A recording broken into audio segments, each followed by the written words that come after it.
Séance de radiofréquence pancréatique dans le cadre d'une tumeur neuroendocrine céphalique inopérable.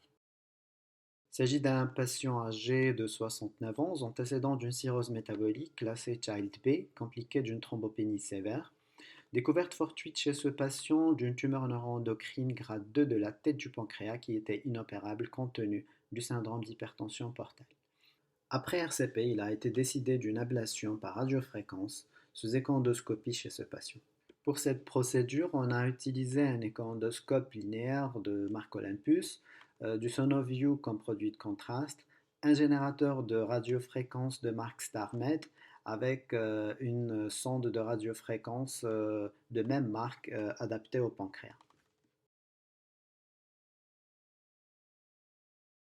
Dans un premier temps, nous avons repéré la lésion qui était localisée au niveau de la tête du pancréas, qui était hypoéchogène, arrondie, bien limitée, aspect qui était très évocateur d'une tumeur neuroendocrine en échoendoscopie.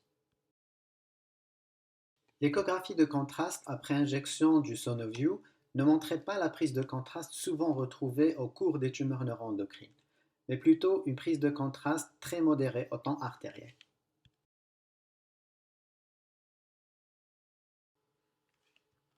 Ensuite, nous avons effectué l'ablation par radiofréquence, donc une ponction sous échoendoscopie avec la sonde de radiofréquence au niveau de la tumeur neuroendocrine.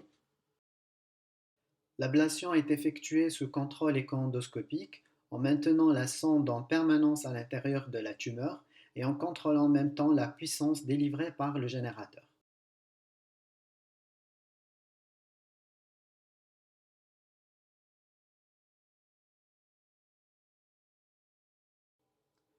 Plusieurs passages ont été effectués sur plusieurs sites de la tumeur neuroendocrine afin d'atteindre la majorité du tissu tumoral et rendre le traitement le plus complet possible.